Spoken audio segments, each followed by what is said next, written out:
there guys, thanks for joining us on another board game night. Today we're having a Kickstarter preview for Mutants, the card game. This is from Lucky Duck Games and designers Seng Fung Lum and Jesse Wright. The game is for 2 to 4 players, 12 ages 12 and up, and between 45 and 60 minutes. We're going to do a preview for you, so we're going to show you some of the rules, some of the components of the preview copy that we got. And we're going to show you some gameplay so you can see how the game flows. And if you like all that, you can follow the link in the description below, which will take you to the Kickstarter, where you can see the information, everything else that you need to know about following this Kickstarter. With me today is Carla. Hello. Steven. Hello. And myself, Jason.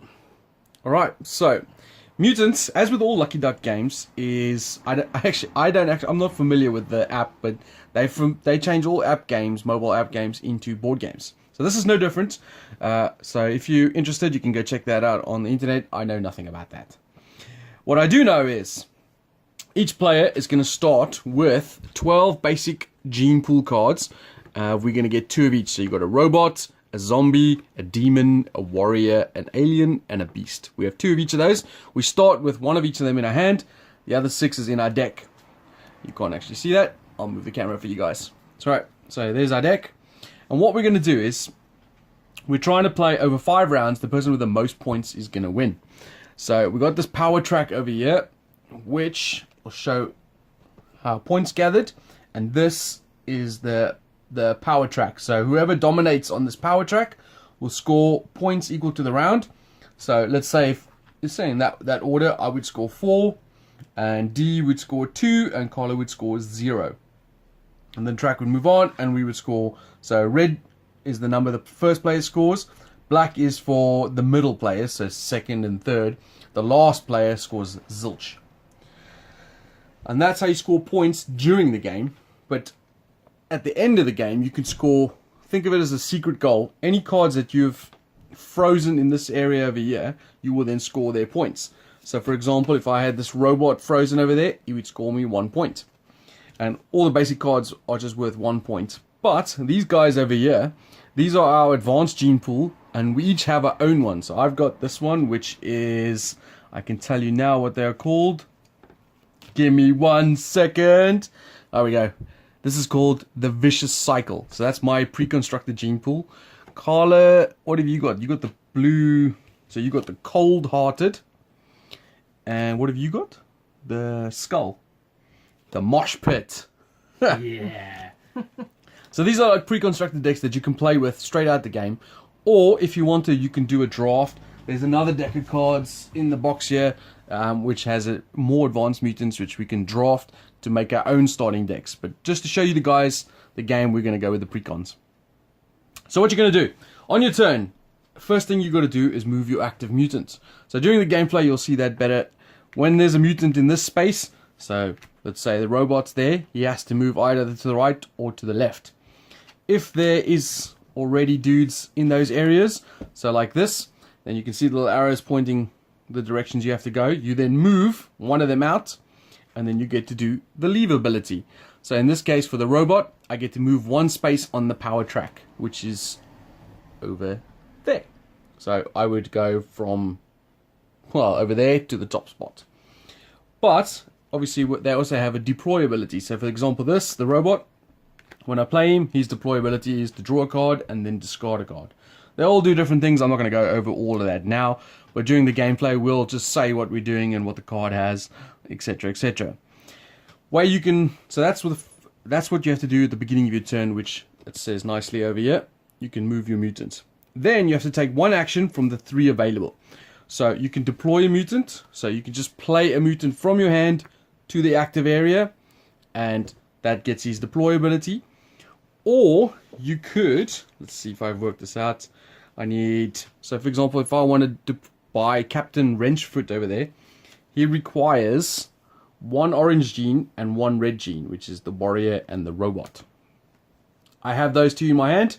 I could discard them to my discard pile, and then immediately play him from my breeding pool to my active area. So that's breed for a mutant. And then obviously he's worth more points at the end of the game, and his abilities should be better.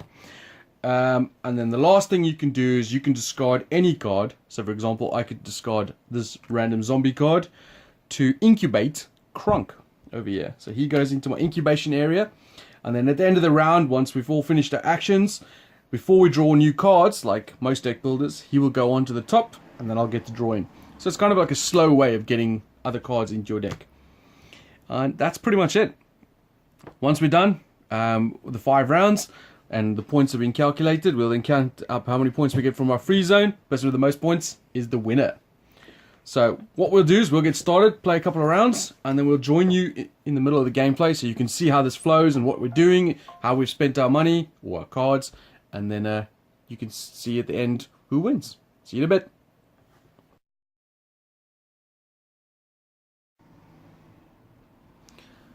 Alrighty, so you join us for the gameplay.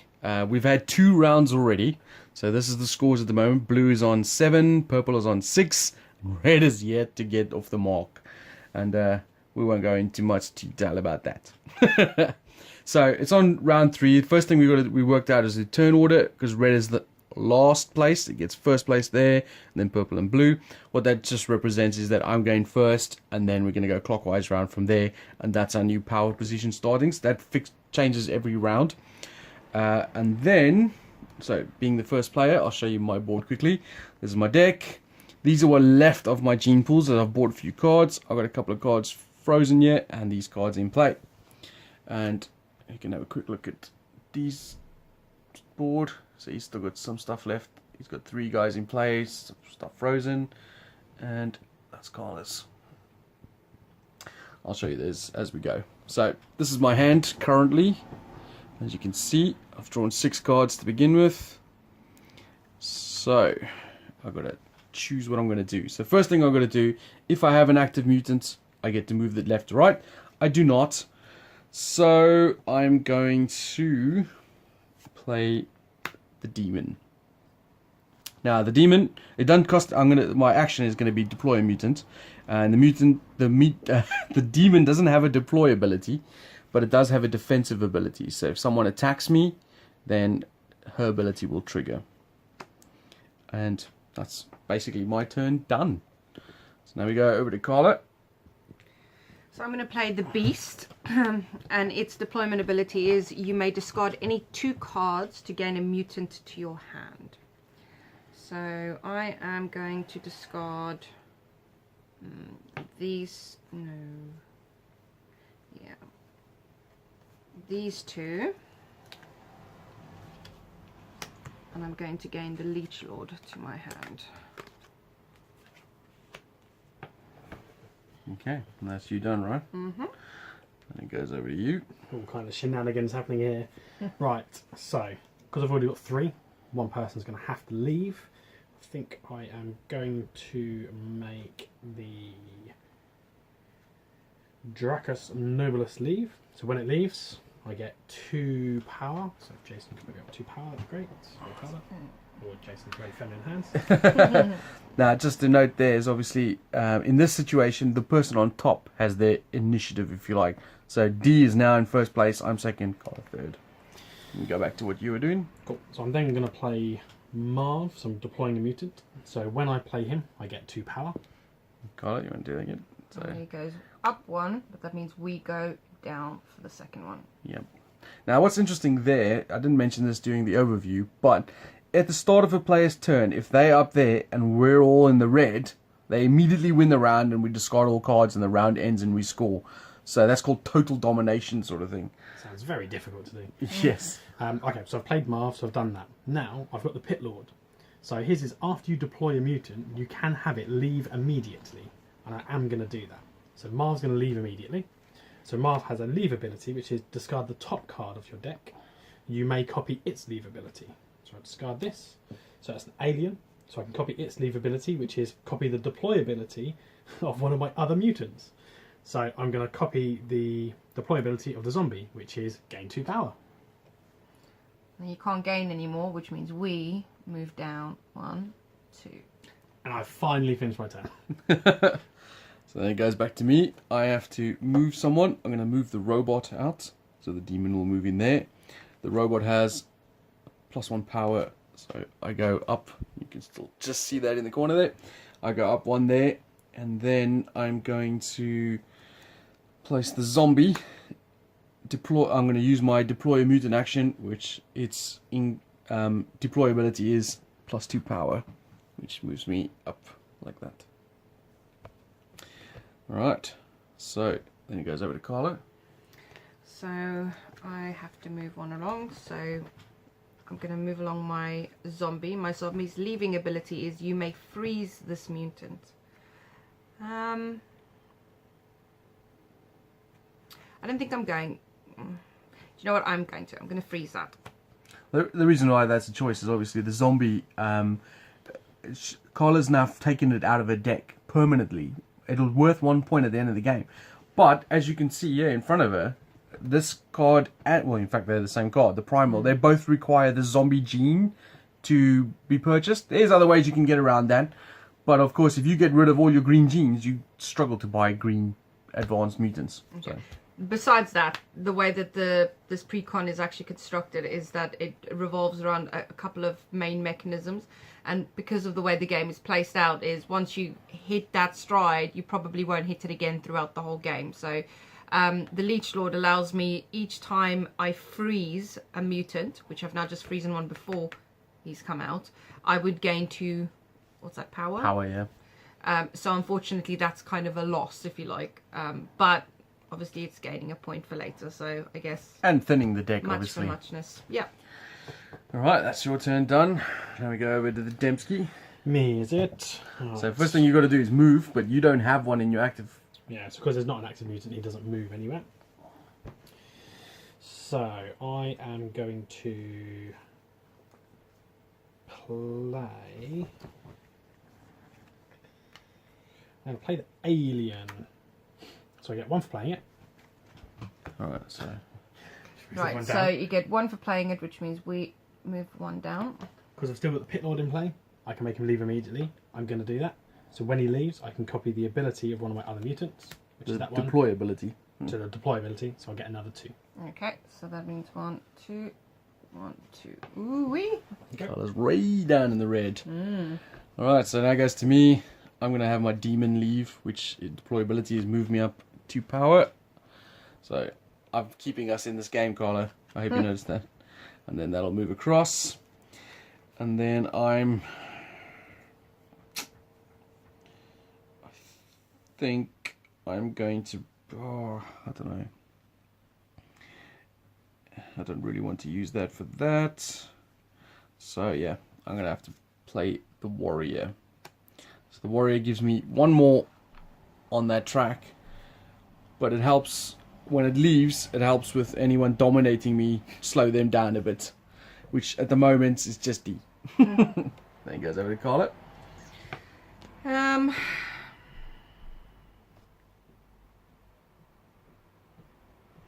So I'm going to move the Leech Lord to the left. And this card says that you may freeze this mutant. That's his leaving ability, which triggers the Leech Lord. So he goes in here. Into your free zone. Into my free zone, which basically allows me to gain 1, 2. And then I'm going to play the Triceratops, which gives me 2 more. That allows me to draw a card and discard a card.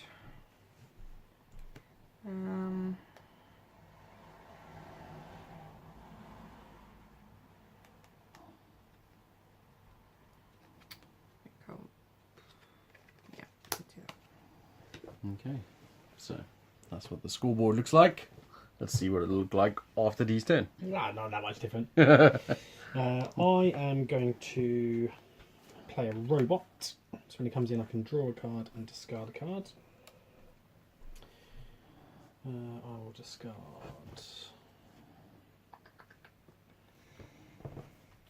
Discard the other robot. I'm then going to make him leave immediately to gain 1, which pushes you both down 1. Is that you done? Alright, over to me. I'm going to make my zombie leave. And like Carla, I'm going to freeze him, which goes into there. And then I'm going to... Ooh, interesting. I think... Yes, I'm going to play another demon. So it does nothing as a deploy ability, but it protects me against any potential attacks. And then goes over to Carla. So I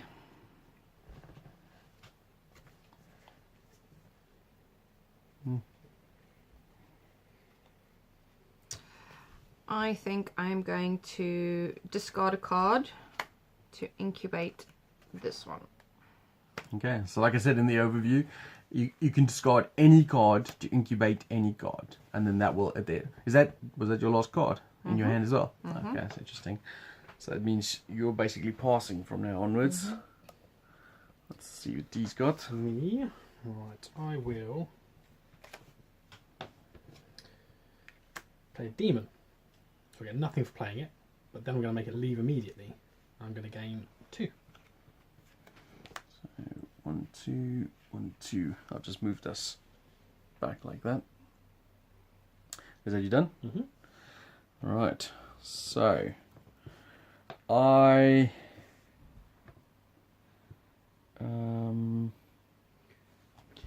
going to make my left mutant leave. So the warrior is going to leave. Its ability... Oh, no, wait. Oh, yeah, you got rid of it. Because you had the demon in play, but you got rid of it. So players dominating me knock down a mutant in the same spot. So the same spot... It's the same spot, so it's this guy. Yeah. So I'm going to make him leave. He's leaving from the left spot. The people dominating me are the people ahead of me on the track, which is only blue, which is D. So he... Oh, the gravy train is over.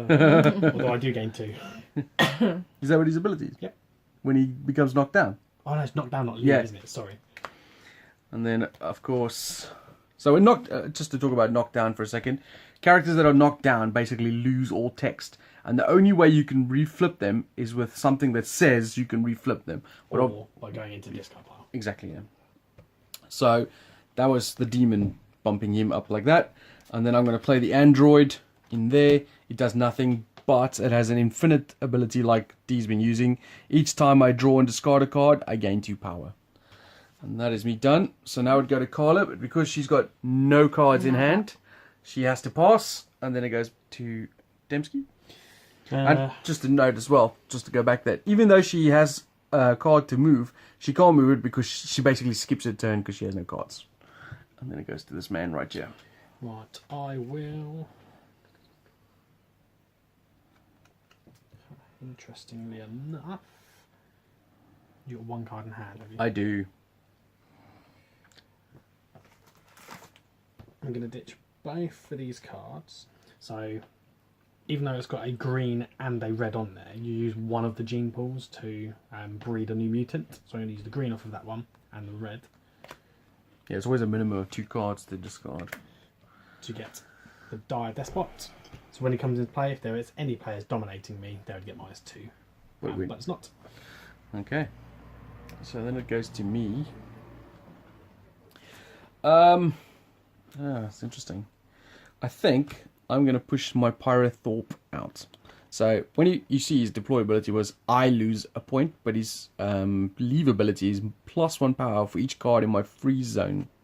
So my freeze zone, he's got 4 cards, so I got up 4 power, which is pretty sweet. I was probably trying to keep it, but 1, 2, 3, 4. So it means I'm now top dog. And that moves across like that. And then I am also going to incubate. So I'm going to ditch this card. And I'm going to incubate Eva's replication, which will go there. See what the new one is. Another Eva's replication. So it goes back to Carla. She passes again. Goes to you. You got no cards. Passes. Goes to me. I got no cards. Passes. So then we go to scoring. I snuck through. Timing. Yeah, snuck through with the... So like I said earlier, when you're on top, you break ties. So at the moment, I'm in first place. So I get 6 points. And then blue will get 3. So 1, 2, 3. And then purple, who's in last place, gets 0.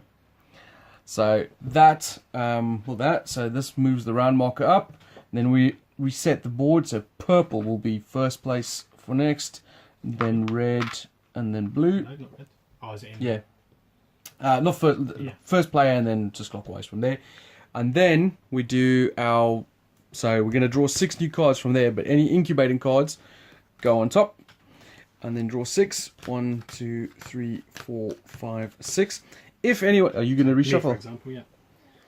So I only had 4 cards in my deck, so I need to have a hand of 6. So I draw the first 4, then I would then shuffle my discard pile and to become a new deck. But before you do that, you freeze one of the mutants in here.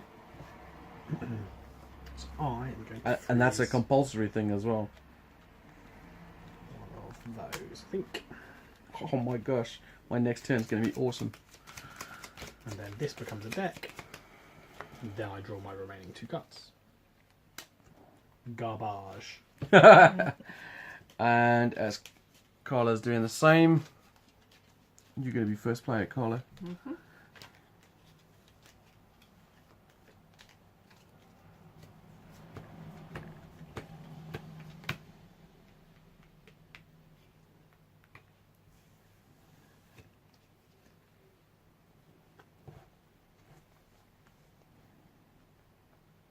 Okay, so everyone done?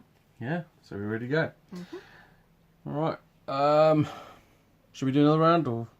I think they probably get the gist. Yeah, it's pretty simple. We've got 2 more rounds left where we're going to score these points over here, and then we will calculate how much points we get in our free zone, and then the person with the most points is the winner. So I think we'll stop there with the gameplay. You get the general gist. I just want to show you my hand quickly, just to show you something. So these cards here, these all have these abilities, and this one has that ability which can copy these, and that one does this. So I'm gonna have a good turn. Anyway, we'll see you guys in a jiffy. Alright, so we've finished off the gameplay and we've worked out who've won. So just to recap, obviously you score victory points based on the power track that you've earned through the game, and then you score victory points based on what you've accumulated in your free zone. So for example, right here, I've got 6 points over there from these guys. They don't have any abilities. I've got 3 more points from that, so it puts me to 9. But this one says I get 1 victory point for every robot symbol I've collected, which is 2 more, putting me to 11. So I got 11 points, plus the points I'd accumulated from the game, put me on 35 points. And you might notice it's tight at the top. So both Carla and I have got 35, and Dee's the loser with 34. Loser, come on, do the L. You know you want to. No, I won't do that, son. So Carla, well done. Me and you tied for first place. The tiebreaker, interestingly enough, is broken via the person who has the least points on their free zone. How much do you have in your free zone? 22. 22. So that means I've won virtue of the tiebreaker because Carla froze everything she could. Yep. She had a little bit of a combo going there, which was obviously working out really well. What was really interesting, on the very last play of the game, D made his beast leave, which gave him +2 points. Because at that time, you were underneath Carla, weren't you? Mm-hmm. So that would have meant Carla would have got 4 points on their last turn, which would have then won the game easily. Yeah. So, thanks, brother. Shove it. Okay, well, there you go. That's a game of Mutants from Lucky Duck Games. As you can see, it's a sort of a style deck builder. There's a couple of variants I can talk about as well. In the game itself, it comes with, well, at least my preview copy does, comes with another bag of advanced mutant cards, which you can draft with. I know the Kickstarter itself has a few more expansion packs that I've seen on the page. I think it's got about another 18 or 19 days left since we recorded this. So follow the link in the description below and it'll take you to the Kickstarter, and you can check out everything they have to offer there. Lucky Duck Games does a great, they do great Kickstarters. I mean, anyone who's fulfilled, pledged on their stuff has received their things. So that's really good. Both Sen Fong Loom and Jesse Wright are really well-known designers. So this has all got good pedigree, so go check it out. I'm sure Lucky Duck Games would love your support. We're done here, and I hope you enjoyed that video. Thanks for watching, and see you on the next one. Ciao. Bye.